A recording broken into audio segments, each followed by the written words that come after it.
मातरम का ये विशेषांक विष्णु शंकर जैन जी की वर्षगांठ के अवसर पे निकाला है। आपको और आपकी टीम को बहुत बहुत धन्यवाद। Thank you. मित्रों, पुष्पेंद्र कुलश्रेष्ठ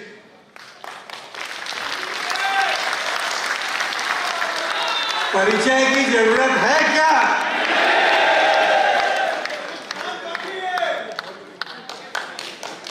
हमें आपको जगाने वाले, झिंझोड़ने वाले और जो जिस भाषा में समझता है उस भाषा में समझाने वाले पुष्पेंद्र कुलश्रेष्ठ।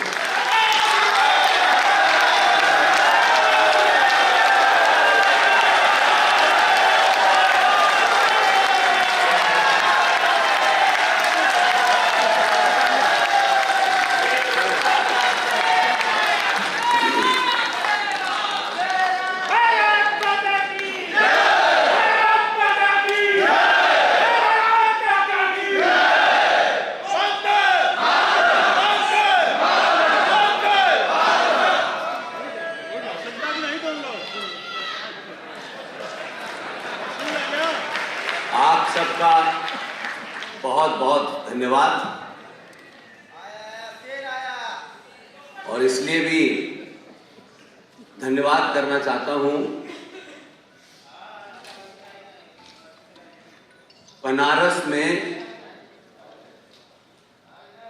4 घंटे तक खामोशी से आप सुनते रहें और उसके बाद फिर सुनने की मंशा हो तो आपको मुबारकबाद।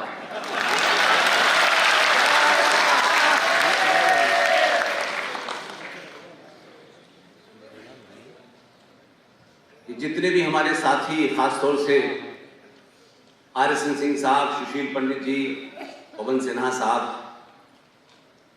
आप सोचिए कि इन सब के बोलने के बाद मुझे बोलना है।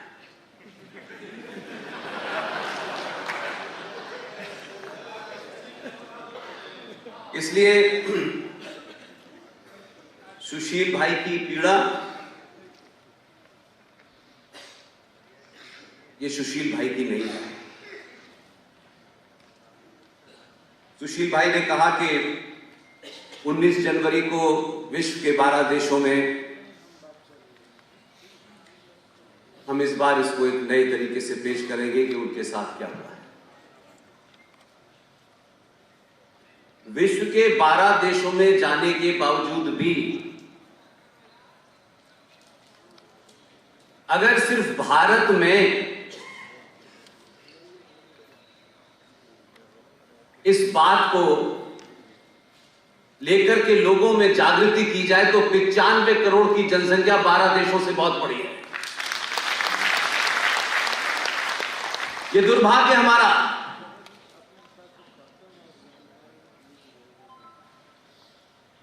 सौ साल पहले, 200 साल पहले, 1000 साल पहले क्या हुआ, क्या नहीं हुआ, इतिहास में क्या पढ़ाया, स्कूल में क्या पढ़ाया, विश्वविद्यालय में क्या पढ़ाया, मैं वहां से बात शुरू करता ही नहीं।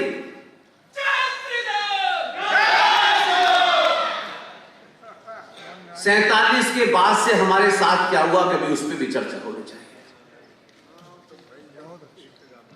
इसलिए आज ये पहला ऐसा प्रोग्राम है जो सतीश भाई और उनकी पूरी टीम ने इसे तैयार किया। लेकिन मेरा एक आग्रह था उनसे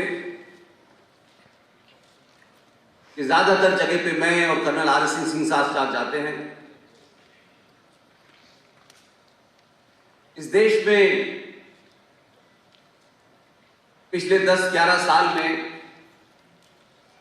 कोई 700 से ज्यादा सभा कर चुके हैं। हमने कहा था कि क्योंकि बनारस का मामला है और बनारस में सिर्फ प्रोग्राम करने हम लोग नहीं आए, इसलिए जिन जिन लोगों ने पूरे देश में हमारी सभाएं रखी, हमने कहा कि उन शहरों के लोगों में से जो ऑर्गेनाइजर हैं उसमें से भी कुछ को बुलाइए यहां प्रयागराज से पूरी एक टीम आई हुई है। यहां भोपाल से इस सफर में 2 बहनें बनी, वो दोनों आई हुई हैं। इस पूरी जन जागृति में हम लोगों ने अपने आप से एक लक्ष्य रखा है कि इसी समाज में बहुत सारे युवा जो बहुत कुछ करना चाहते हैं, सिर्फ उनके साथ खड़ा होना था। और हम ये मानते हैं कि हमारे यहां अक्सर ये होता है कि तेंदुलकर बहुत बड़ा खिलाड़ी है, लेकिन तेंदुलकर के जाने के बाद कोई दूसरा तेंदुलकर पैदा नहीं हुआ। और ये बात कहते वक्त हमको लगता है कि जिसका नाम ले रहे हैं वो इतना बड़ा था कि कोई दूसरा तेंदुलकर पैदा हो ही नहीं सकता। मैं इस बात को इस तरह से लेता हूं कि अगर तेंदुलकर ने अपने रहते हुए 10 तेंदुलकर पैदा नहीं किए तो उसका बड़े होने का कोई मतलब नहीं।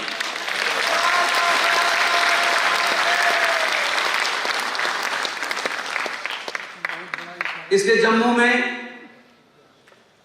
आपके बीच में हमारे एक युवा साथी विशाल गुप्ता बैठे हैं। उत्तराखंड से रूबल पडलिया साहब यहां आए हैं। गुना से शेरा राजपूत आए हैं।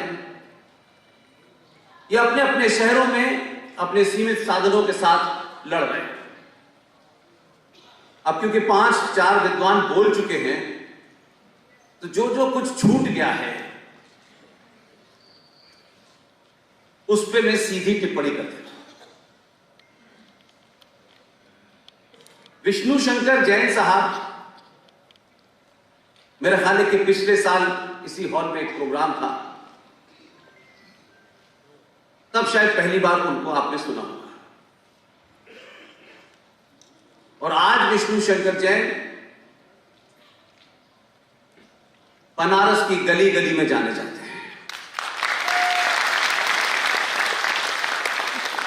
और इस प्रोग्राम के पीछे की जो मेरी मंशा है, जो मैं कहने आया हूं, वो मैं पहले कह देता हूं, फिर जवाब दूंगा। इस युद्ध में जो कोर्ट के अंदर लड़ा जा रहा है, हम इतिहास में जयचंदों की बहुत सारी बातें करते हैं। वो था, उसने ऐसा किया, वो था, उसने ऐसा किया। हम ऐसी चीजें पढ़ के बंद कर देते हैं। इसलिए आज हमारे बीच में वो कौन लोग थे जिन्होंने इस ज्ञानव्यापी मस्जिद, और इस शब्द को कहने में मुझे बड़ी तकलीफ सी होती है क्योंकि ये बड़ा कंट्राडिक्टरी वर्ड है, ज्ञान और मस्जिद, ये दो अलग अलग चीजें हैं। लेकिन आज भी एक पिता और एक पुत्र पूरी ईमानदारी से एक युद्ध लड़ रहे हैं। उन्होंने किसी संगठन से गुहार नहीं लगाई कि हमें अपना समर्थन दीजिए, लेकिन मुझे यह ताज्जुब हुआ कि दिल्ली से कोई 2-1 जोकर यहां आए। किसके कहने पे आए, किसने उन्हें आगे बढ़ाया, और उन्होंने हिंदू पक्ष के नाम पर जो भोली भाली 5 महिलाएं थी, किसी एक के माध्यम से इस लड़ाई को आपस में लड़वाने की कोशिश की। और ताज्जुब मुझे जब हुआ कि जो इस्लाम के मानने वालों का पक्ष था, वही उस तथाकथित जो फ्रॉड कोई आया है, मैंने सुना है यहां आपके बीच में, वही एफिडेविट उसका भी है। और तीसरी घटना, विष्णु शंकर जैन कोर्ट में सुनवाई के दरमियान उनकी हताशा निराशा इस हद तक थी कि मुझे जो खबर दिल्ली में दी गई कि कुछ लोगों ने सुनवाई के बाद विष्णु शंकर जैन पे हमला किया। बनारस में आज भी कोई गद्दार ये करके निकल सकता है जिंदा? इसने मेरी अपनी ये पीड़ा थी। मैंने सतीश भाई से कहा, इस पक्ष से जो भी जुड़ा है, वो छोटा है बड़ा है, हमको इसमें कोई इंटरेस्ट नहीं, सबको बुलाइए। हम सामूहिक तौर पर जो कुछ भी हमारी थोड़ी सी ताकत है, हम यहां इसलिए आए हैं कि विष्णु शंकर अकेला नहीं है।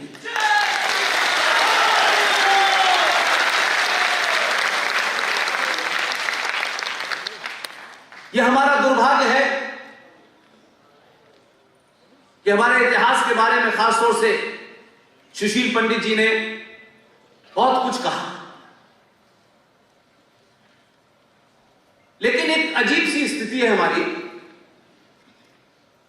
कि हमको यह प्रूव करना पड़ रहा है कि यह शिवलिंग है। जो इतने लंबे साल से आज तक यह नहीं मानने को तैयार कि जमीन गोल है, वो कहते हैं चपटी है। उन्हें हम अपने तर्कों से, लॉजिक से समझाने में लगे हैं कि ये फुब्बारा नहीं है, ये बाबा विश्वनाथ है। और इसलिए हम दीवार से सर मार रहे हैं। अब इसको बहुत लंबे फिलॉसफी में नहीं कहा जा सकता है। कल पत्रकारों ने भी प्रवोक किया तो मैंने बोल दिया, और आपके सामने बोल रहा हूं, जो लोग 1400 साल से अपने साइज का पजामा नहीं बना पाए, वो फुब्बारा बनाने की बात कर रहे हैं।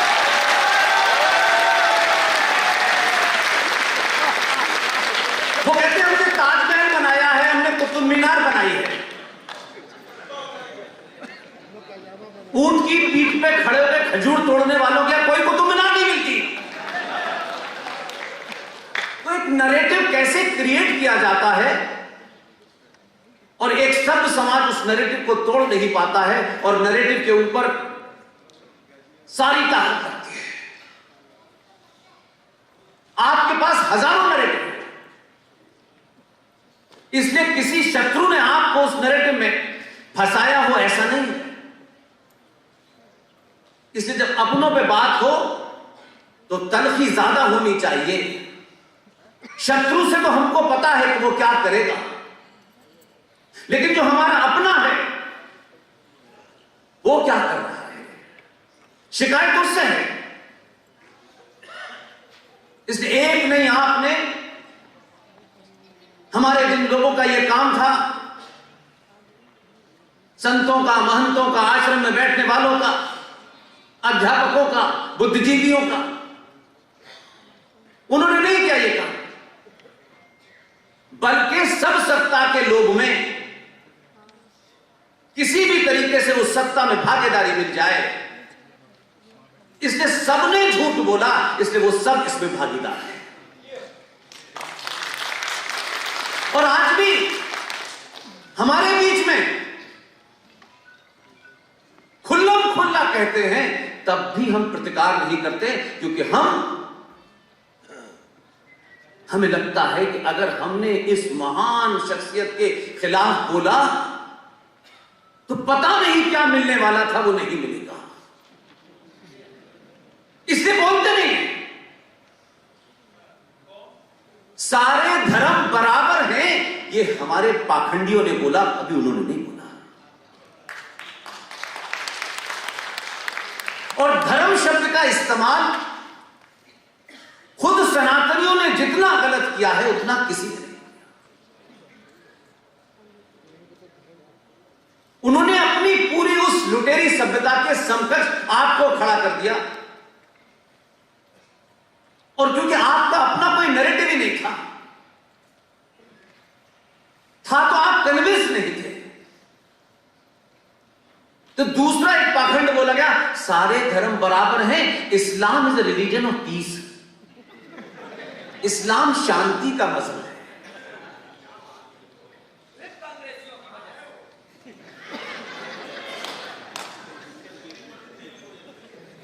देखिए, ये माफ कीजिएगा भाई साहब, ये अपनी कायरता और कमजोरी और लालच को छुपाने का है कि नेहरू ने कहा, ये मान लिया। नेहरू पिताजी थे आपके।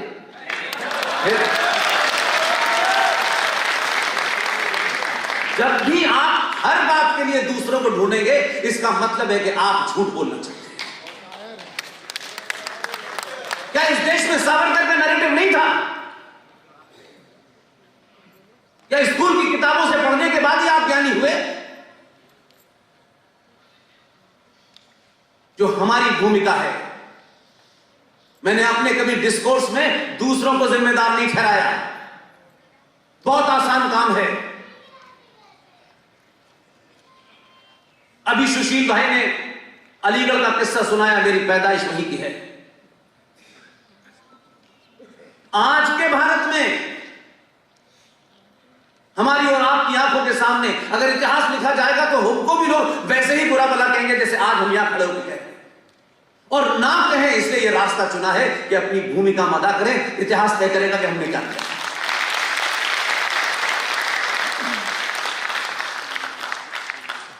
इसलिए दिल्ली के निजामुद्दीन में एक मजार बन रही है।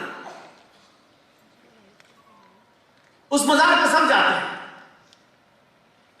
शाह वलीउल्लाह की मजार है। सुशील भाई निजामुद्दीन में रहते हैं। उस शाह वलीउल्लाह ने भारत में इस्लाम स्थापित करने के लिए यहां पर मुसलमानों के साथ क्या हो रहा है उसका बदला लेने के लिए शाह अब्दाली को खत लिखा कि आप भारत आइए। तो ना शाह वलीउल्लाह के साथ समय में था, न मैंने अब्दाली को देखा। मैंने अपनी आंखों से जिन अब्दाली और शाह वलीउल्लाह को देखा है, मैं वो जिक्र आपसे करना चाहता हूं, क्योंकि उस पे आप कुछ कर सकते हैं, शाह वलीउल्लाह पे कुछ नहीं कर सकते। दिल्ली राज्य का माइनॉरिटी कमीशन, उस माइनॉरिटी कमीशन का एक चेयरमैन आईएएस मुसलमान, उसने चिट्ठी लिखी 10 इस्लामिक देशों को। और 2022 के भारत में संचार क्रांति के बाद भी अगर हिंदू को यह नहीं पता है तो फिर माफ कीजिएगा, आपको कहने का कोई अधिकार नहीं। सरकारी पद, सरकारी तनख्वाह, उसने खत 12-13 देशों को लिखा कि भारत में एक हिंदू हिटलर यहां आ गया है जिससे मुसलमानों को बहुत खतरा है। आप लोग अपने सत्ता का इस्तेमाल कीजिए। हम उसे उस पद से नहीं हटा पाए। यह 2022 का भारत है। यह राजनीतिक दल, वो राजनीतिक दल, उस पार्टी ने क्या कहा, इस पार्टी ने क्या किया, यह खेल में हिंदू फंसा हुआ है। ना इतिहास से सीखना चाहता है, ना अपने बराबर में जो हो रहा है उससे सीखना चाहता है। इसलिए मुझे जब मैं सुशील भाई को सुनता हूं, देखता हूं, सुशील भाई एक एक शब्द में कई कई हजार बात करते हैं। दुख है मुझे इस बात का। मेरा कैरियर 1988 में शुरू हुआ है और 89 और 90 की घटना अगर इस तथाकथित आजाद भारत में अगर कश्यप ऋषि की धरती पर उसके वंशजों का नरसंहार हुआ और पूरे भारत को उसकी खबर नहीं लगी भाई साहब, तो आपको ये बताने के लिए कि 32 साल पहले उनकी पूजा पद्धति और उपासना के कारण उन हिंदू पंडितों का नरसंहार हुआ, इसके लिए आपके लिए एक फिल्म बनानी पड़ी, तब देश को पता चला ये हमारे सोने की पराकाष्ठा है।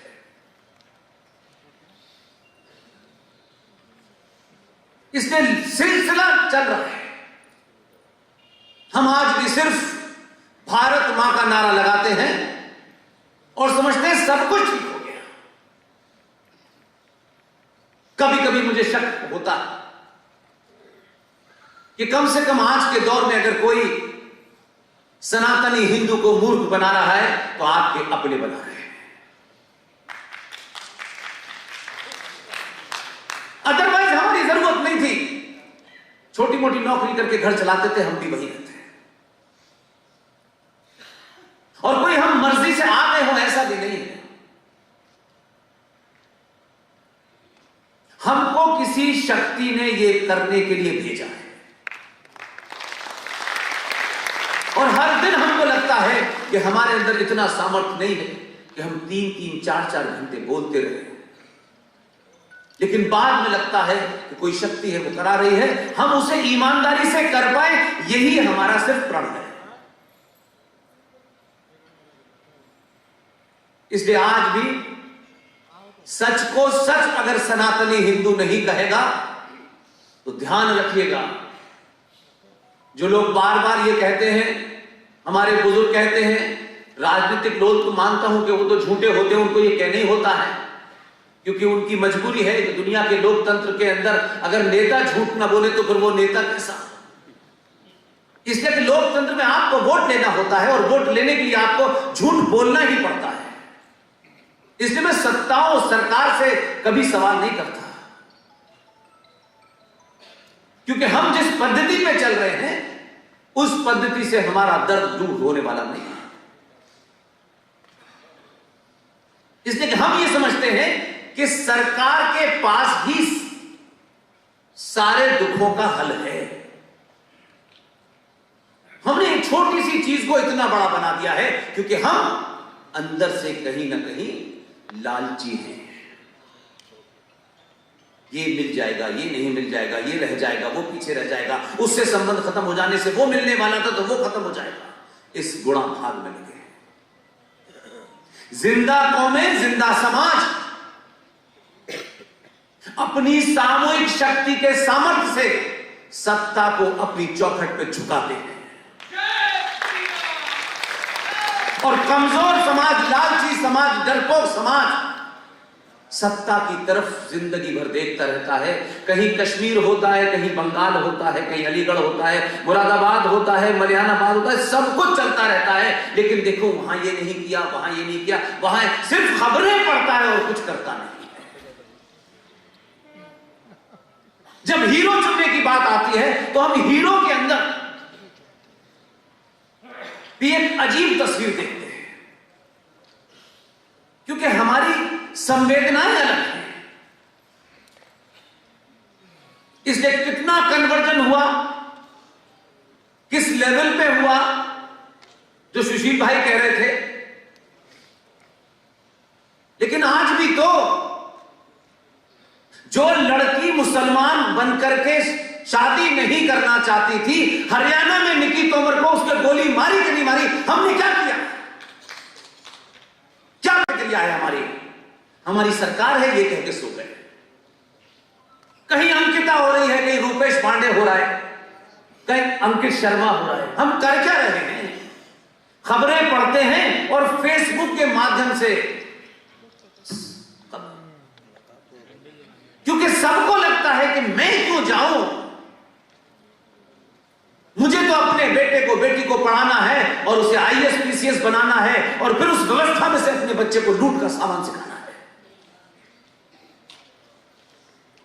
हम सब अपनी मार्कशीट को अच्छा बना करके अच्छे पद पे बैठना चाहते हैं, विदेशों में चले जाना चाहते हैं।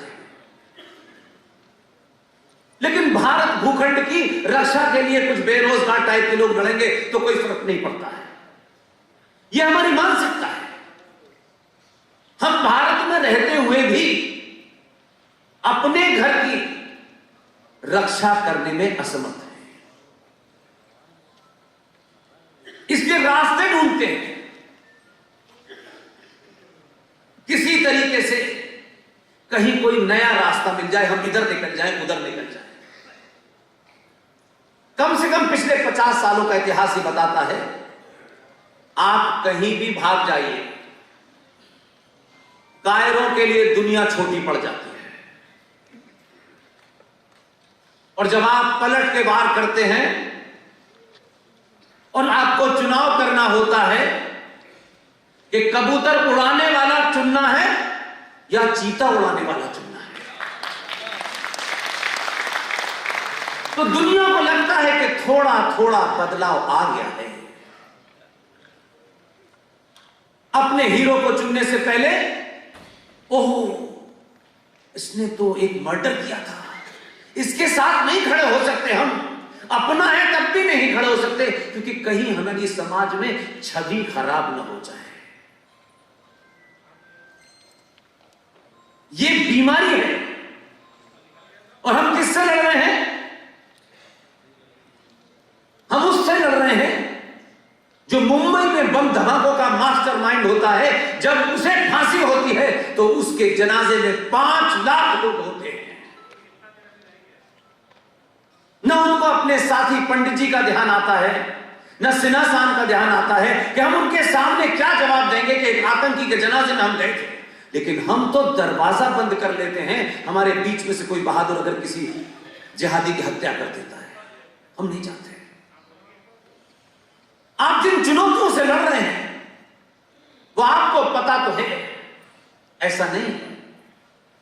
और ऐसा भी मैं नहीं मानता कि आपको बोध नहीं हो रहा है। लेकिन एक बहुत बड़ा सेक्शन है जो आजकल आपको जगह जगह, चौराहे चौराहे, गली गली, मैंने सुना है बड़े सारे प्रकल्प चल रहे हैं कि कैसे इस जागते हिंदू को मूर्ख बनाओ, क्योंकि आप जाग गए तो उनकी दुकान बंद हो जाएगी।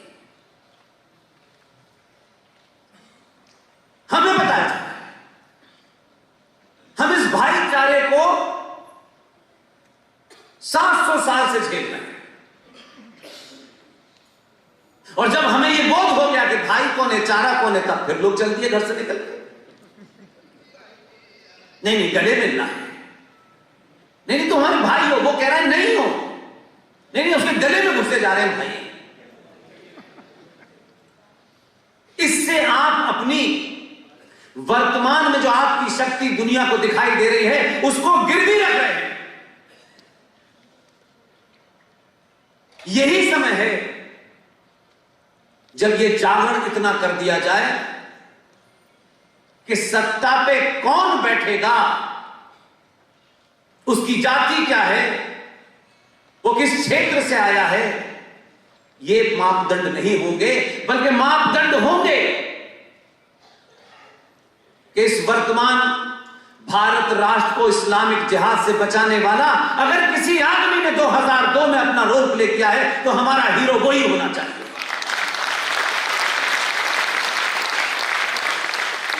इसलिए पब्लिक डिस्कोर्स में इंटेलेक्चुअल, खासतौर से संपन्न परिवारों के लोग इन बातों पे ताली बजाने से भी कतराते हैं। कहीं वीडियो में कोई देख न ले कि ऐसी बात पे आप भी ताली बजा रहे थे, क्योंकि उन्हें तो इस्लाम भाई के घर पे सेवैयां भी खानी है।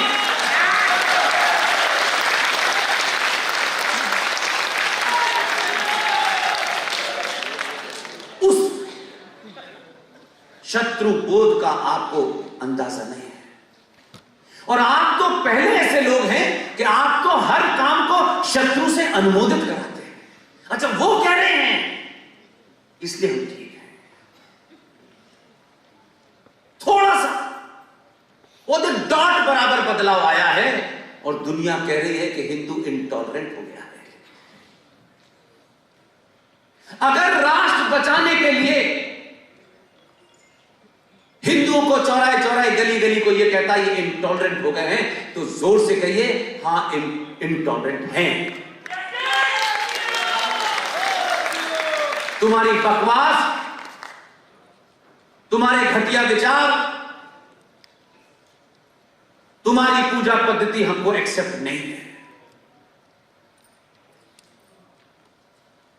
पूरा इतिहास बताता है कि आज तक हमने किसी की गर्दन पे तलवार रख के उससे ये नहीं कहा कि तुम हमारा मत मान लो। हमने नहीं कहा। लिहाजा जो लोग आपके सामने खड़े हैं वो है कौन? ये वाला अच्छा है, ये वाला मॉडरेट है, ये थोड़ा सा कट्टर है। ये परिभाषाएं हमने अपनी कायरता को छुपाने के लिए गढ़ी है। जो कुरान मजीद को मानता है वो उसामा बिन लादेन ही बनता है। इसमें ये वाला वो वाला कुछ नहीं होता। कोई एक शहनाई बजाने लगे और शहनाई बजाने से पहले वो मंदिर जाने लगे, लेकिन वो फिर 20 करोड़ मुसलमानों की गारंटी नहीं है। इसलिए आज की समस्याओं का समाधान आपको करना है, कोई बाहर से आएगा नहीं। उत्तर प्रदेश वाले खास तौर से और बनारस के लोगों को इसलिए भी मुबारकबाद देता हूं कि आप बाबा विश्व की इस नगरी में आसानी से किसी को अपनाते नहीं हैं, क्योंकि यहां के जीवन की शैली कुछ और है। यहां अच्छे अच्छे की नहीं सुनते लोग, अच्छे अच्छों को पानी पिला देते हैं। और अगर आप 2-2 बार सुन रहे हैं तो मान लीजिए कि फिर काशी बदल रहा है, और काशी बदलेगा तो जो सुशील भाई कह रहे थे, इसका असर फिर काबे में भी नजर आएगा।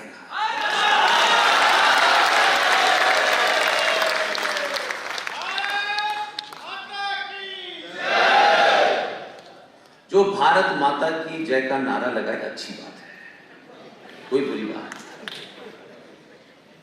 ये कोई पॉलिटिकल पार्टी का जलसा नहीं है। जो भारत माता का नारा लगा रहा है अपने घर जाए और जाके ये पता करे कि ये भारत माता 15 अगस्त 1947 को 21 लाख लोगों की लाशों पे आपको मिली थी। कायर लीडर और कायर समाज ने 47 से लेकर के 2020 तक 29 राज्यों में हिंदू माइक्रोस्कोपिक माइनॉरिटी हो गया है, लेकिन भारत माता का नारा लगा है। जब आप ये नारा लगाते हैं तो हजारों लोग समझते हैं कि भारत माता सुरक्षित है, कि भारत में बैठ के लोग नारा लगा रहे हैं, लेकिन उसके नीचे आपकी जमीन खिसक रही है। हमारे और आपके बीच में से निकल के जाने वाले लोग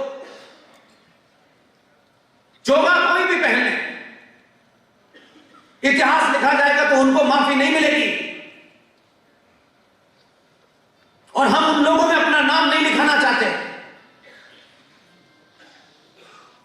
कि हम उनका नाम बताना नहीं चाहते कि जिस बीमारी के लिए 75 साल का एक युवा पुरुष,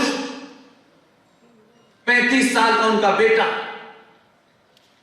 जिन चीजों की लड़ाई लड़ रहा है, ये औरंगजेब और बाबर ने नहीं की थी।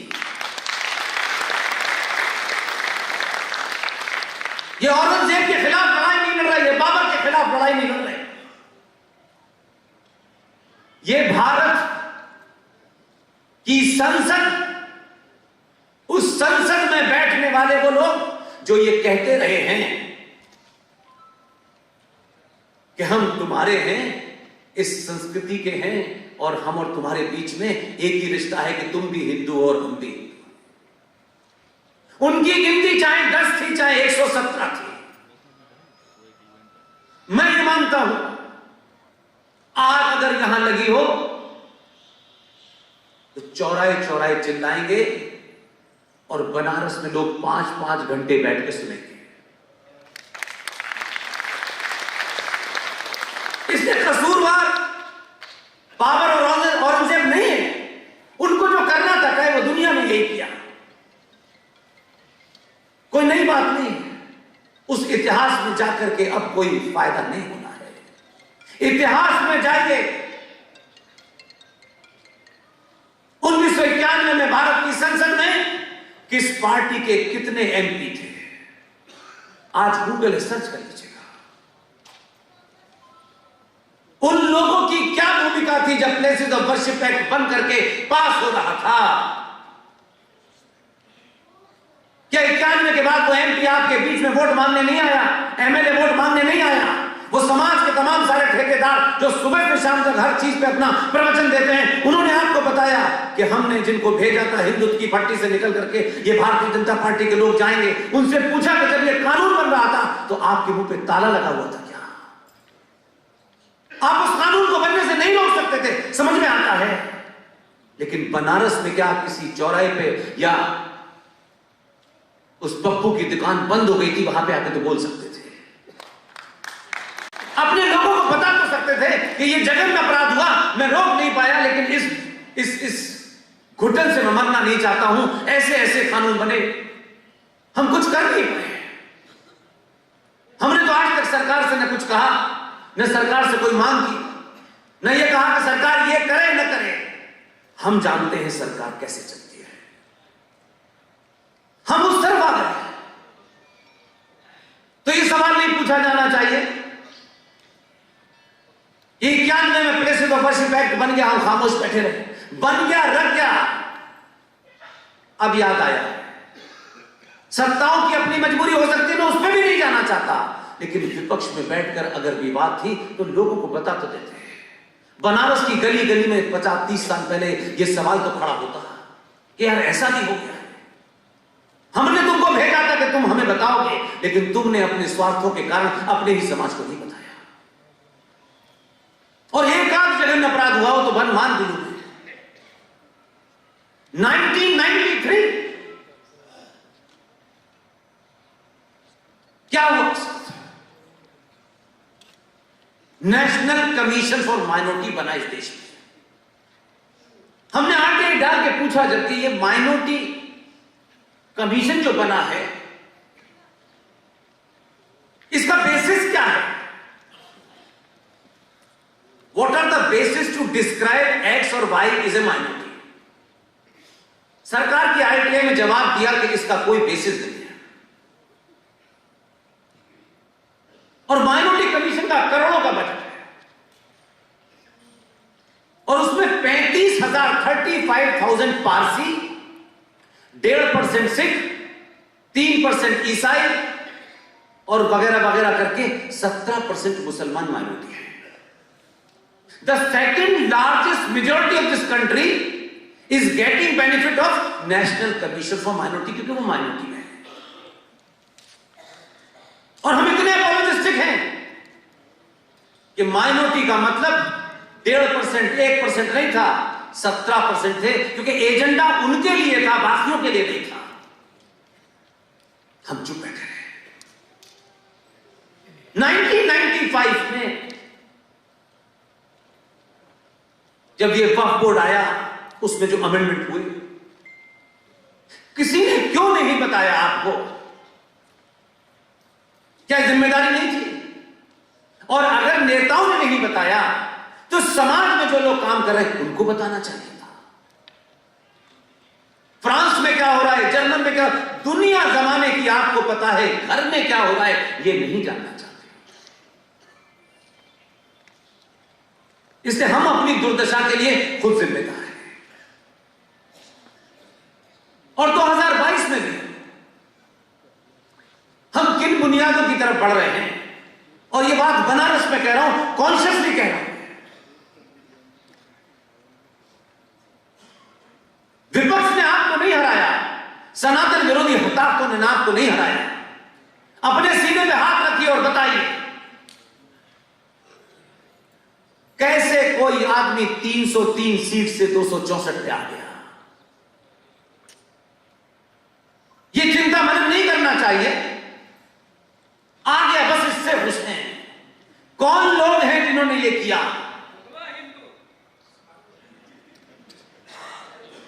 कल ये 64 से 200 पे चला जाएगा, आप कुछ गालियां देंगे, आपस में झगड़ा करेंगे, चले जाएंगे और फिर अपने भाग्य को गाली देंगे कि देखिए फला आ गया। कम से कम इतनी लंबी दास्तान जो सुशील भाई ने बताई है,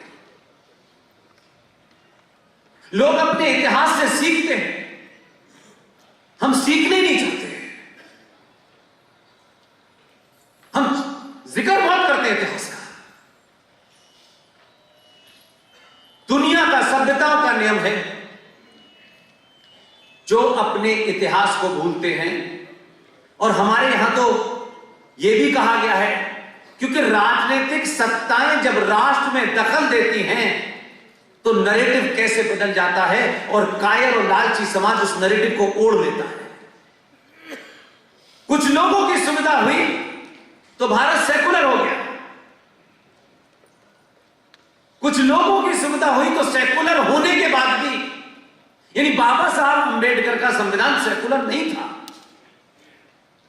फिर उसे सेकुलर किया गया और 76 में सेकुलर होने के बाद यह गजब का सेकुलर हुआ। संविधान सेकुलर है, लिखित में सेकुलर है, लेकिन माइनॉरिटी कमीशन भी यहां है, 5,500 करोड़ का सच्चर कमीशन भी यहां है, मुस्लिम एजुकेशन बोर्ड भी यहां है, वक्फ बोर्ड भी यहां है, पर्सनल लॉ बोर्ड भी यहां है। कहीं दुनिया में सुना यह डिबेट नहीं होनी चाहिए, पार्लियामेंट में कोई इस पर डिबेट नहीं करना चाहता।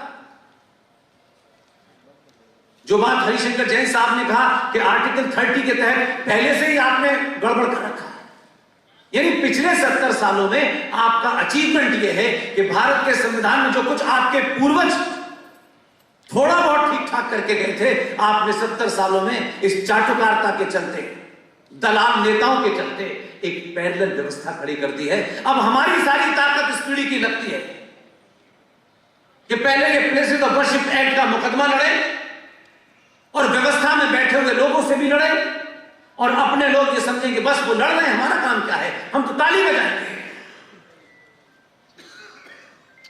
क्या इन जैसे योद्धा पूरे देश में लड़ रहे हैं? कभी किसी ने पूछा? विष्णु शंकर जैन, क्या तुम अपना कैरियर नहीं बना सकते थे? क्या हरिशंकर जैन को एज ए अधिवक्ता, एज ए एडवोकेट, इनके ज्ञान का लोगों को पता नहीं था, इसलिए बाबरी मस्जिद वालों ने इनको करोड़ों रुपए की पेशकश की थी, हमारा मुकदमा न लो। लेकिन ये नहीं लड़े। लेकिन समाज ने पूछा, करोड़ों रुपया ठुकराने वाले हरिशंकर जैन साहब, विष्णु शंकर जैन साहब, इस युद्ध को लड़ते में कभी आपको कोई पैसे की तंगी तो नहीं आई है? सिर्फ पूछ ही लेते, ये कभी मांगते नहीं आपसे। और आप पूछते तो पूरे देश में हजारों विष्णु शंकर पैदा हो जाते कि समाज आज की चुनौतियों से लड़ने वाले योद्धाओं की चिंता करने लगा है। बस इतना ही तो कहना था। इसलिए आज भारत राष्ट्र के सामने कोई चुनौती नहीं है, कोई चुनौती नहीं है, क्योंकि जब तक हम देश और राष्ट्र में फर्क नहीं समझेंगे, धर्म और मजहब में फर्क नहीं समझेंगे, यह चुनौती हमेशा बनी रहेगी। और यह कोई ऐसा ज्ञान नहीं है कि इसके लिए शंकराचार्य के पास जाना था। हमारा साहित्य, हमारे संस्कार, हमारी परंपराएं, हमारी मान्यताएं यह बताती हैं कि धर्म का मतलब पूजा पाठ नहीं होता। धर्म का मतलब होता है आपकी ड्यूटी, आपका दायित्व क्या है, पिता का दायित्व क्या है, मां का क्या है, बहन का क्या है। राजा का धर्म होता था अपनी प्रजा के प्रति कि उसे क्या काम करना है। लेकिन आपको तो गीत बजाना था, शहनाई सुननी थी, तो आपने कहा हम इसी नैरेटिव को चला देते हैं, और ये शत्रु ने चलाया, क्योंकि उसने अपने लूटने की संस्कृति को एक आदर्श संस्कृति के समकक्ष खड़ा कर दिया। और आप चिल्ला चिल्ला के कह रहे हैं सारे धर्म बराबर है, और आपके घर में वो बेटी सुन रही, उसके कानों में ये बात जाती है कि पापा भी कह रहे हैं और मम्मी भी कह रही हैं, देखो सारे धर्म शांति का संदेश देते हैं। और वो बेटी जब शांति दूतों के साथ चली जाती है तो कहते हैं घर वापसी करनी है। तब वो पूछती है कि आप भी तो कह रहे थे सब बराबर है, तो मैं तो इधर से उधर चली गई, फिर तकलीफ क्या है? आप जाने अनजाने में अपने त्वरित तत्कालिक फायदे के लिए अपनी संतानों के सामने भी झूठा नैरेटिव रख रहे हैं, और पूरी दुनिया में सबको खुलकर बताया जाता है। वो अपनी बात से कभी छुपाते नहीं हैं। आपका शत्रु भी है लेकिन फिर भी कोई छुपाता नहीं है बात, लेकिन आप अपनों से भी छुपाते हैं, और शत्रु चिल्ला चिल्ला के बताता है तब भी नहीं मानते। इसलिए आप एक भीड़ तंत्र से ज्यादा कुछ नहीं हो गए। हमारी गिनती इतनी है, हम सरकार को पैसा देते हैं तब सरकार चलती है, हम जीएसटी इतना देते हैं, हम इनकम टैक्स इतना, ये आपका काम है, दीजिए। कभी किसी उन्होंने बताया कि हम इनकम टैक्स कितना देते हैं? कभी नहीं बताया। आपको चाहिए सरकारी नौकरी, क्योंकि आपके यहां ये बता दिया क्या है कि नौकरी एक सबसे उत्तम चीज है और नौकरी मिलनी चाहिए, और फिर इस बात को मिलनी चाहिए कि इस जाति को मिल गई है तो उस मुझे क्यों नहीं मिल रही है। अंधी दौड़ लगी हुई है पूरे भारत की। केंद्र सरकार की अगर टोटल नौकरी भी देखें तो 4.5 करोड़ से ज्यादा नौकरी नहीं है।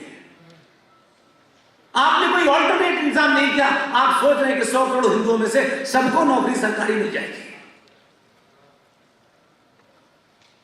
दूसरों ने अपना इंतजाम कर दिया, किसी का इंतजार नहीं किया कि संसद में हमारे 400 एमपी आएंगे तब हम भारत को इस्लामिक राष्ट्र घोषित करेंगे। उनको अपना एजेंडा पता था, उनको अपना लक्ष्य पता था, और आपके बीच में से दलालों की फॉल्ट लाइन पती थी कि कौन कौन खरीदा जा सकता है। खरीद लिया उन्होंने। आप कहते हैं वो पंचर पुत्र हैं, लेकिन आप ही के बीच में से एक आदमी, अगर उनके अच्छा वकील नहीं था तो उन्होंने कपिल सिब्बल को 25 लाख में कोर्ट में खड़ा किया। हमसे पूछिए, यह सार्वजनिक मंचों से कहने की बात नहीं है, लेकिन अगर बनारस में मैंने ये बात नहीं कही तो फिर मैं कहीं और नहीं कह पाऊंगा। सुशील जी जानते हैं इस देश को 370 तो बहुत सुना हमने। ऐसा लगता था कि 370 ही सारे मुसीबत की जड़ है। हमारे अपने लोगों ने नहीं बताया कि 370 से ज्यादा खतरनाक 35 पे थी, उसकी चर्चा नहीं हुई कभी। उस मुकदमे को लड़ने के लिए हमारा एक साथी अब इस दुनिया में नहीं है। उस मुकदमे की जब डेट आती थी सुप्रीम कोर्ट में, एच.एफ. दत्तू की अदालत में वो कोर्ट एक्सेप्ट किया गया। जब जब डेट आती थी तो दिल तो होता था कि डेट आए, जल्दी फैसला हो, लेकिन डेट आती थी तो दूसरा दर्द शुरू होता था कि जो वकील साहब देश के जाने माने विद्वान आदमी, जिनकी हैसियत यह थी कि एच.एफ. दत्तू की सुप्रीम कोर्ट की अदालत में जब खड़े हुए 30 सेकंड में मुकदमा हमारा एक्सेप्ट हो गया। लेकिन वही कर्नाटक से जब वो आते थे दिल्ली तो उस 80 साल के बुजुर्ग से हम ये नहीं कह सकते थे कि अपनी टिकट करा। टिकट चंदे से खरीदते थे हम लोग, किसी तरह उनकी टिकट के पैसे हो जाए। टिकट ले ली और दिल्ली पहुंचे, पता चला कि जज साहब आए नहीं अगली डेट की। ऐसा लगता था कि बस हमारी लड़ाई समाप्त हो जाएगी। हमारी स्थिति यह है आज भी। माफ कीजिएगा, मैं किसी का हिसाब किताब घर लेके नहीं जाता हूं, पब्लिकली बराबर करता हूं। एक राज्य है उत्तर प्रदेश से लगा हुआ, सुना है वहां 4 बार से कोई मुख्यमंत्री है लगातार। मैं उनके राज्य में उनके निवास में बोल के आता हूं, क्या स्कूल की किताबों में बच्चों को पढ़ाना है? एक राजा था जो 4 बार रहा, बस इतना ही पढ़ाना है या कुछ करना भी है? राजा का काम बुजुर्गों को तीर्थ में भेजने का नहीं होता कि हमने बुजुर्गों का इंतजाम कर दिया है ये तीर्थ पे जाएंगे। राजा वही जिंदा रहता है जो अपने समय की चुनौतियों को अपने सामने समाप्त कर देता है। उस सरकार के अंदर और बाहर कौन लोग हैं जो भोजशाला को 4 बार मुख्यमंत्री होने के बाद ये साहस नहीं जुटा पा रहे कि ये भोजशाला का मामला समाप्त होना चाहिए? विष्णु शंकर काशी से दिल्ली जाएंगे, दिल्ली से फिर फ्लाइट पकड़ के वहां जाएंगे। क्या हमारे बीच में विष्णु शंकर नहीं? वो कन्विक्शन क्यों नहीं है? क्या विष्णु शंकर ने कभी खड़े और ये भी जो मैं कह रहा हूं ये मेरी कथा है, उन बेचारों ने कभी मुझे ऐसा एहसास भी नहीं कराया। तो हम किसी के पूछने का, बोलने का, भीख मांगने का इंतजार करेंगे? हम खुद नहीं पूछ सकते, हम खुद कुछ नहीं कर सकते। हम कितनी बार कश्मीर गए, कश्मीर की कहानी आज भी आधे से ज्यादा देश नहीं जानता, जानता ही नहीं है। हम तो इसको 12-13 साल से लगातार बोल रहे हैं, और आज भी कश्मीर के बारे में झूठी खबरें पढ़ना, झूठे नैरेटिव क्रिएट करना, ये हम कर रहे हैं। क्योंकि इस वक्त हम हैं, इसलिए हमें कोई डिस्टरबेंस नहीं चाहिए। आप रहे न रहे, इसी वक्त डिस्टरबेंस चाहिए हमको, क्योंकि आप तो आने जाने हैं, कोई फर्क नहीं पड़ता है। ये कॉन्स्टिट्यूशन कल भी था, ये आईपीसी कल भी थी, ये 1935 का गवर्नमेंट ऑफ इंडिया एक्ट कल भी संविधान में था, आज भी है। 1860 का पुलिस कानून कल भी चल रहा था, 1861 का एविडेंस कानून कल भी चल रहा था, आज भी चल रहा है। आर्टिकल 44 बराबरी की बात कहता है, लेकिन उसे इस देश का कोई भी नेता लागू नहीं करता। तो आर्टिकल बदल गया क्या? संविधान बदल गया क्या? क्योंकि आपने कभी भी यह सोच के वोट दिया ही नहीं था कि हम ये वोट देते क्यों हैं, हम आखिर चाहते क्या है सरकार से। आपने तो इतने पीछे जाके ले गए कि लोग आपको अगर अंतरराष्ट्रीय पटल पे देखें तो लोग हंसेंगे आपके बारे में। भारत की राजधानी दिल्ली है, देश के विद्वान लोग बताए जाते रहते हैं, हर अंतरराष्ट्रीय मामले पे उनकी नजर होती है, कई सारी विश्वविद्यालय हैं, लेकिन उसी दिल्ली के अंदर 2 रुपए किलो चावल और 2 महीने की बिजली मुफ्त पे आप सरकार में लोगों को बैठाते हैं, आप बैठाते हैं। और उनके अंदर भी सुशील भाई, उनके अंदर एक आदमी, हम ऐसी चीजें नहीं देखना चाहते।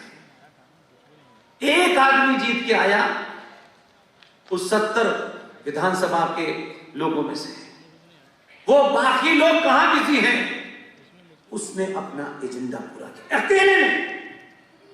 आपके यहां तो बहुत सारे, किसी से पूछ लो तो वो 10 आपको ज्ञान बता देगा, ऐसा नहीं था, वैसा नहीं।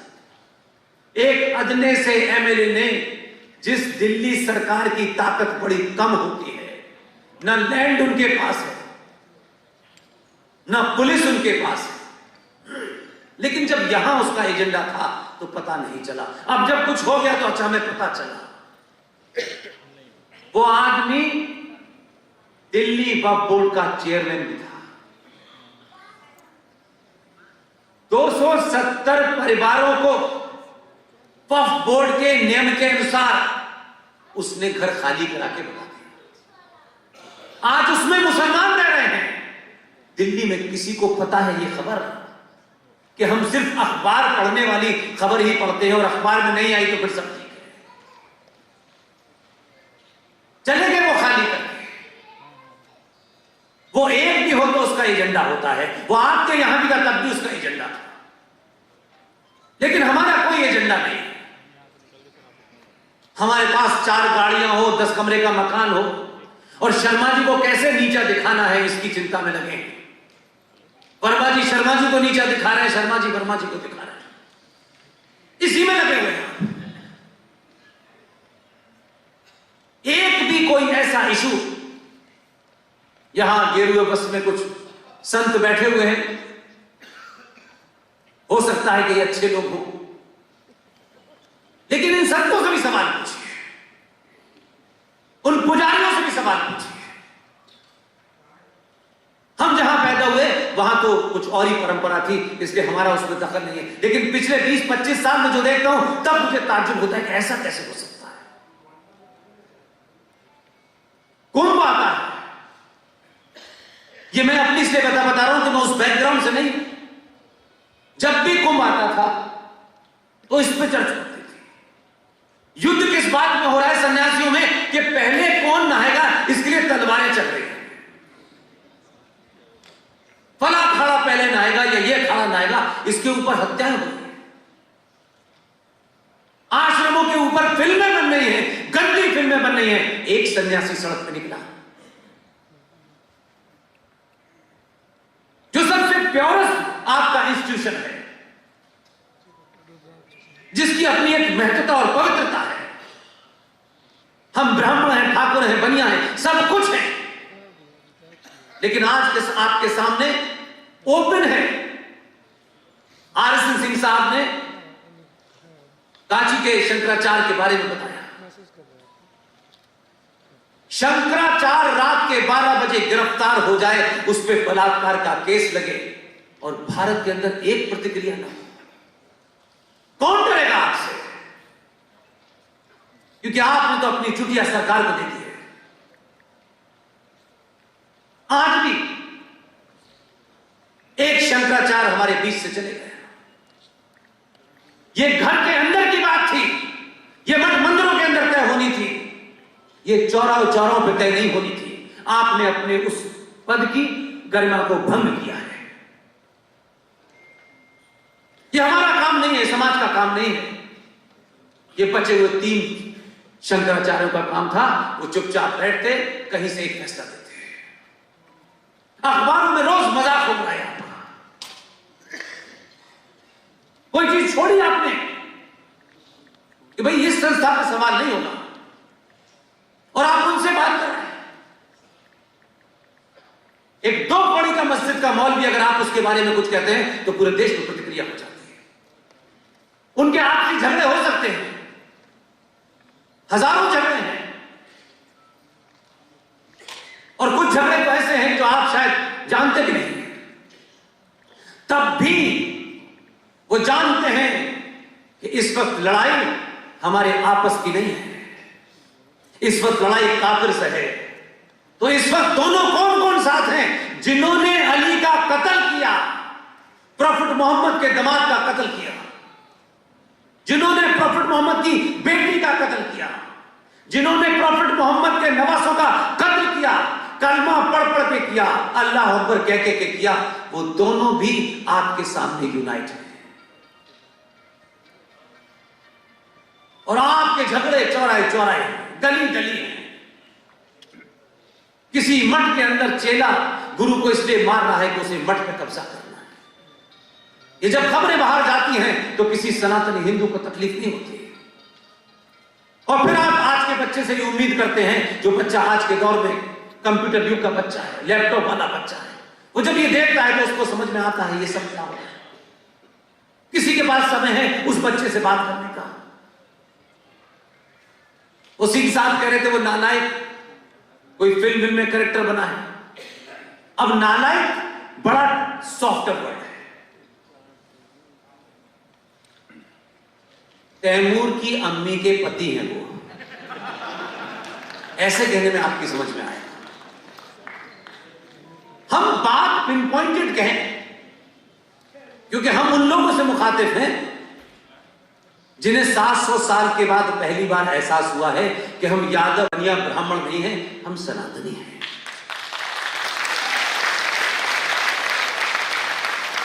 इसलिए यह बदलाव किसी एक पार्टी, किसी एक संगठन की ठेकेदारी नहीं है। मैं पब्लिकली कहता हूं कि इस समय एक ही चुनौती है जो अभी आपके हाथ में है। इसलिए मैंने कहा इस गलतफहमी और इस इल्यूजन से बाहर निकलिए कि हम 95 करोड़ हैं, भारत हमारा है, सेना हमारी है, पुलिस हमारी है, जुडिशरी हमारी है। ये गलतफहमी से बाहर निकलिए। कुछ भी आपका नहीं है। सुशील पंडित वो चलता फिरता इंसान है कि जिस दिन भी ये फटेंगे बड़ा विस्फोट होगा। मैं ये शांत रहते हैं, शांत अंदाज में शब्दों का सिलेक्शन भी बड़ा इनका सुशील होता है। इसलिए ये मत समझिए कि इनकी यही भाषा है। सोचिए जिस देश में 20 करोड़ लोग न सत्ता में है न व्यवस्था में है, उनकी ताकत इतनी है कि कोर्ट भी रात के 5 बजे कोर्ट खोल करके सुनवाई करता है। और सुशील पंडित जो कि सुशील है, उनको लगता है कि यह व्यवस्था जो बनाई गई है, इस व्यवस्था में मेरी बात सुनी जाएगी। ये भी गए थे। इस देश का चीफ जस्टिस एक आदमी था, जस्टिस जगदीश चंद्र कहर। क्यों सुशील? जी, उनके साथ में एक दूसरे महान आदमी बैठे थे। सुशील ने जिस अंदाज में यहां अपना प्रेजेंटेशन दिया, उससे भी शांत भाव से कहा कि हम चाहते हैं कि जिन्होंने मेरी बहन बेटी मां के साथ बलात्कार किया है, मर्डर किया है, रेप किया है, घरों में आग लगा दी है, वो सड़कों पे जिंदा घूम रहे हैं। कम से कम आप स्टेट से कहिए उनके ऊपर कोई कार्रवाई करें। चीफ जस्टिस इसलिए नहीं हंसा, चीफ जस्टिस इसलिए हंसा, इतनी बड़ी त्रासदी के बाद एक आदमी आया है, वो भी कोर्ट में एक साधारण सा कुर्ता पजामा पहने खड़ा है। इसकी औकात क्या है? उसने कहा आप पब्लिसिटी के लिए आए हैं? ये सोचिए जरा, अपने दिल पे हाथ रखिए। सब कुछ हो गया है और अपनी आंखों से देख रहा है कि इस देश में जिन लोगों ने उनके मां बाप को मारा है, वो इस देश के प्रधानमंत्री के ऑफिस में बैठ करके उनसे बात करता है। क्या गुजरती होगी भाई? और चीफ जस्टिस ये कहता है कि आपको पब्लिसिटी चाहिए। इनका विनम्र निवेदन था कि अगर हम कोई ना एक्टर हैं, ना हीरो हैं, ना सेलिब्रिटी हैं, हम तो आपसे गुजारिश कर रहे हैं। हंसी और एक बहुत ही सरकास्टिक अंदाज में इनकी पिटीशन रिजेक्ट कर दी। देश बोला, कहीं प्रतिक्रिया हुई नहीं। इसे कहते हैं सिर्फ सत्ता का बदलाव राष्ट्र की सुरक्षा की गारंटी नहीं है। सत्ता देश चलाती है, वो एक जमीन के टुकड़े को सुरक्षित रखती है। उस व्यवस्था को चलाने के लिए पुलिस है, सेना है, कोर्ट है, कचहरी है, ये सब अंग हैं और सारे अंग एक दूसरे से जुड़े हैं और किसी ना किसी नियम कानून से बने हुए। हम सोचें कि छोटे छोटे देशों में ये नहीं हो रहा, लेकिन एक 95 से 100 करोड़ की आबादी का देश है जिसने कभी भी चिड़िया तक को नहीं मारा। इतना लंबा उनका कालखंड है कुचलने का, लेकिन किसी पे हथियार नहीं उठाया। सिर्फ इसलिए कि हमने ये मान लिया है कि हम जिसको चुन देंगे वही हमारा भाग्य विधाता होगा और वही नियम कानून से चलाएगा। ना आपको नियम का पता है, ना कानून का पता है।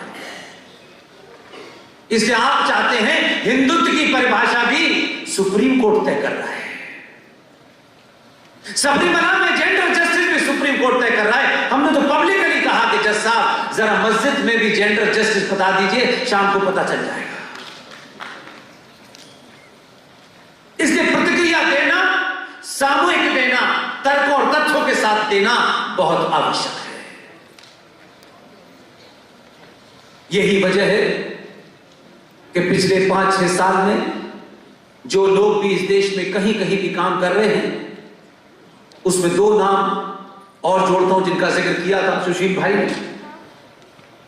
और तब तक जब तक इस पर फैसला ना हो जाए, मैं आपका लंबा इम्तिहान नहीं लूंगा। बनारस के लोग 9:15 बज रहे हैं, 5 मिनट बाद खत्म करता हूं। बोलिए सर, बोलिए आप। अच्छा सर, थैंक यू। अच्छा, मैं तो 5 घंटे से सुन भी रहा हूं और बोल भी रहा हूं।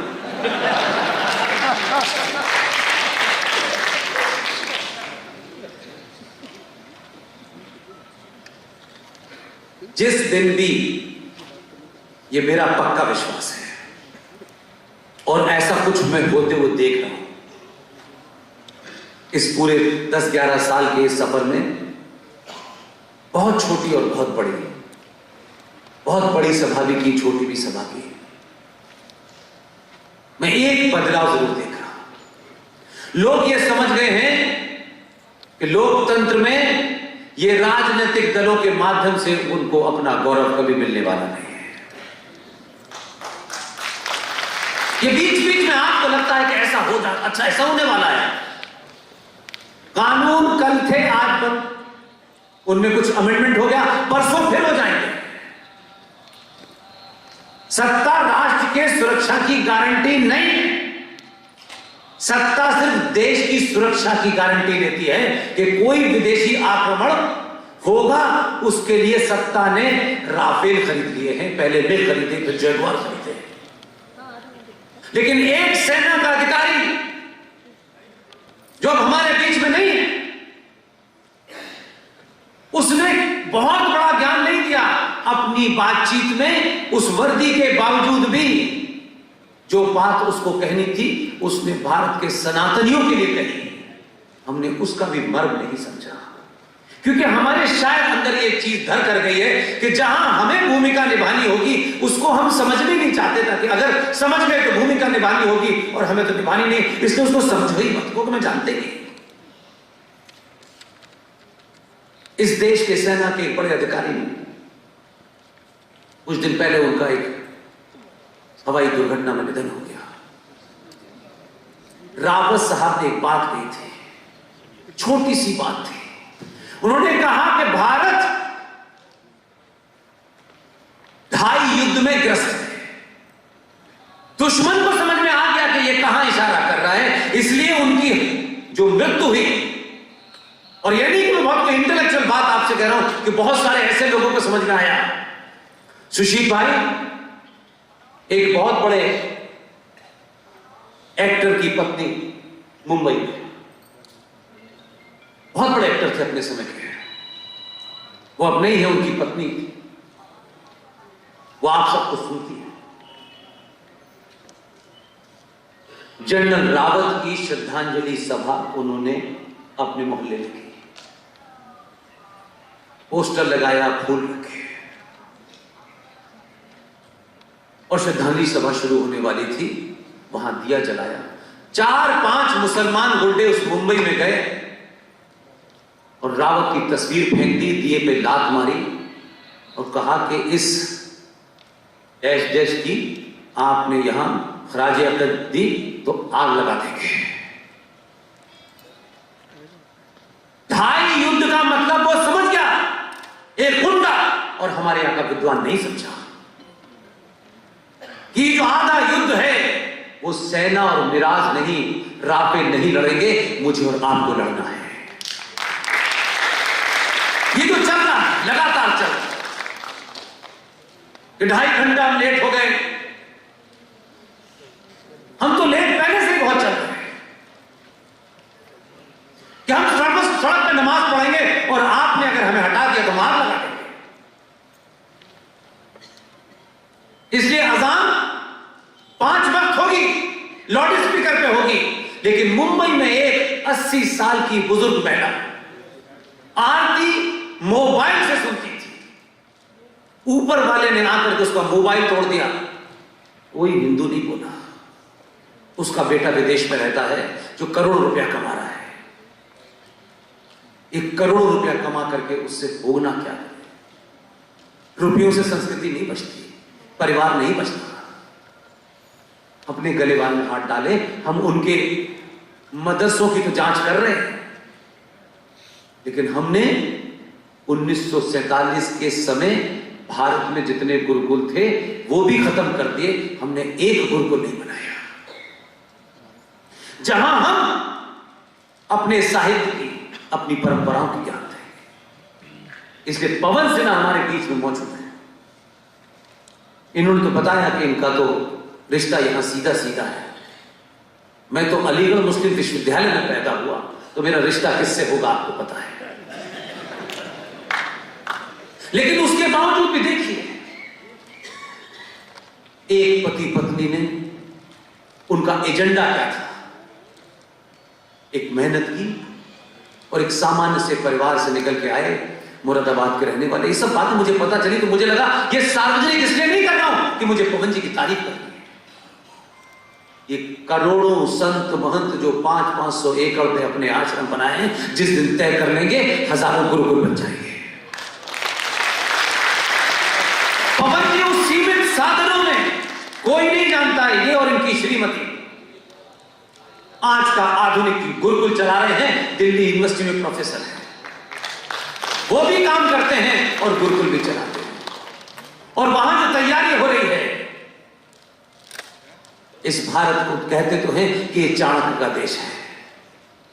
चाणक्य के देश में लाखों चाटुकार पैदा हो रहे हैं। मुझे खुशी है कि ऐसे दौर में अपने गुरुकुल के अंदर कुछ चाणक्य पैदा कर रहे हैं। क्या हमने कभी पूछा? इन्होंने तो नहीं कहा कि भाई मुझे सरकारी ये सहायता नहीं मिलती, वो सहायता। इन्होंने जो कुछ था वो करना शुरू किया और बहुत अच्छे तरीके से चला है। मुझे तो जब जब दुख होता है जब पता चलता है कि पवन सिन्हा साहब के उस आश्रम के बराबर में कुछ जिहादियों ने एक एजेंडे के तहत एक जमीन थी, उस जमीन पे रातों रात वो सौदा करना चाहते थे। पवन सिन्हा को पता चला। मैं कई बार सोचता हूं अगर मेरे साथ होता तो मैं तो कुछ खत्म ही हो जाती कहानी। पवन सिन्हा को पता चला कि ये आश्रम के बराबर में किसी डेलिब्रेशन के चक्कर में, किसी खास एजेंडे के चक्कर में ये जमीन खरीदी जा रही है। इनके पास एक छोटा सा मकान था, इन्होंने औने पौने में सौदा करके अपनी जमीन को बचाया ताकि जिहादी आश्रम के पास ना आ सके। मंदिर जाएंगे आप, आपके हर मंदिर के साथ आस्था नहीं जुड़ी हुई। ये बनारस के लोगों के लिए नहीं कह रहा, मैंने जो अपनी आंखों से देखा है उसकी बात। आप मंदिर भी अपने काम की हैसियत में कितनी रिश्वत देनी है वो बात करते हैं। अगर इस मंदिर के अंदर हमारी मनोकामना पूरी नहीं हुई तो हम तत्काल नए पे चले जाते हैं। और इतने सब कुछ होने के बावजूद भी एक चांदनिया की जरूरत पड़ गई, वहां भी चले जाते हैं। जय साईं दीपक इस दौर में एक सामान्य परिवार के अंदर कोई बच्चा इंजीनियरिंग कर लेता है, एमबीबीएस कर लेता है, पूरे मोहल्ले में मिठाई बांटी जाती है। लेकिन इसी देश में ऐसे लोग भी हैं। इसलिए मुझे उनसे उम्मीद है कि आज वो लोग जो आईआईटी खड़गपुर के टॉपर थे, किसी से कुछ कहा नहीं, संगठन बनाएंगे फिर चंदा इकट्ठा करेंगे, इससे कुछ नहीं होता। जय साईं दीपक आईआईटी खड़गपुर का टॉपर सब कुछ छोड़ करके सुप्रीम कोर्ट में इस बात की लड़ाई लड़ रहा है कि जो मंदिरों पर हिंदू अपनी आस्था का पैसा चढ़ाते हैं वो सरकार कैसे दे सकती है। ये देश शायद जानता भी नहीं होगा उसको। ये काम जिनको करना चाहिए था उनको मतलब नहीं था। उन्होंने कहा 2 रुपए आ रहे हैं, 2 रुपए से ही। जब तक जय साईं दीपक इस लड़ाई को जीत नहीं जाते तब तक हर मां, बहन, बेटी, भाई, पिता से मेरी दरखास्त है, मंदिरों में बूंदी के 2 लड्डू चढ़ा के आए और जो पैसा आपको लगता है कि मंदिरों में चढ़ाना है वो पैसा साईं दीपक जैसे लोगों के लड़ने की उस लड़ाई में डोनेट करते हैं। तब तक तय करें कि वो पैसा नहीं चढ़ेगा और जो पैसा वहां चढ़ता था उस पैसे को इकट्ठा करें और अपने मोहल्ले और कॉलोनी के अंदर ये पूछें कि किस ब्राह्मण का बेटा और दलित का बेटा इस स्कॉलरशिप के अभाव में नहीं पढ़ पा रहा है, ये पैसा उसको देते हैं। कम से कम इतना तो करें, क्योंकि जो बात सुशील भाई कह रहे थे, यही पैसा तो जा रहा है जिससे सच्चर कमीशन का 5,500 करोड़ का बजट चलता है। यही पैसा तो जा रहा है जो वक्फ बोर्ड प्राइवेट बॉडी का आदमी पब्लिक सर्वेंट कहा जाता है। वाह, कमाल। इसलिए लड़ाई एक नहीं है, कई सारे मुद्दे हैं। लेकिन मैं एक बात कह के अपनी बात समाप्त करता हूं। ये लड़ाई कोर्ट में हजारों हरिशंकर जैन साहब और हजारों सुशील पंडित जी और हमारे इस बनारस के जो यहाँ के स्थानीय वकील हैं, ये सब लड़ते रहेंगे। कोर्ट में कोई केस होता है तो चर्चा का विषय बनता है, लोगों को तब पता चलता है कि अच्छा ये बात जो उन्होंने कही थी ऐसी है। ये चलती रहेगी। लेकिन आपसे निवेदन यह है, एक राष्ट्र के रूप में आप सिर्फ एक ही काम करें जो अभी आपके हाथ में है। उसमें यह मत सोचिएगा कि किसी दुबे का मर्डर इनकाउंटर हो गया है तो सारे ब्राह्मणों का इनकाउंटर हो गया है, ये मत सोचिए।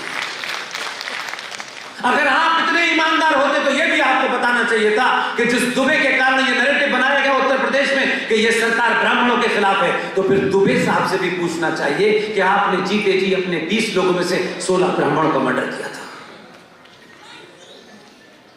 उस जगह मत ले जाइए इस पूरे समाज को जहां से बड़ी मुश्किल से आप बाहर आए। इसलिए सुशील भाई ने वो बात किसी बीच में जगह छोड़ दी, मैं उसको पूरा कर देता हूं।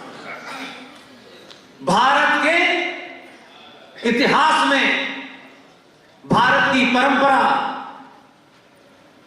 यह बताती है कि हमारे यहां भारत भूमि सदैव से कर्म प्रधान रही थी, जाति प्रधान नहीं रही थी।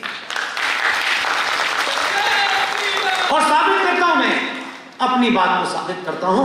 दो ऐसे लोग थे जिन्हें हम लोग याद रखते हैं, दोनों ब्राह्मण हैं, एक रावण और एक परशुराम। रावण को मैंने और आपने नहीं देखा, एक कहानी सुनते सुनते यहां तक आ गए। तब भी रावण आज भी अपने उस कृत्य के कारण जो उसने किया, वो ज्ञानी था, वो बलशाली था, सब कुछ था, लेकिन जो उससे उस सामाजिक नियमों के जो मर्यादा उसने भंग की, आज भी रावण उसी कृत्य के कारण एक आम हिंदुस्तानी सनातनी उसे जलाता है। और एक दूसरा ब्राह्मण जिसे आप परशुराम कहते हैं, वो अपने कर्म के कारण मंदिर में पूजा जाते हैं। सवाल यहां से आगे बढ़ता है, जिस जाति जाति जाति का लोग लेकर ठेका घूम रहे हैं, मैं उनसे बात करने की बात कर रहा हूं। ताज्जुब देखिए कि यह बताया जाता है कि भगवान राम क्षत्रिय थे।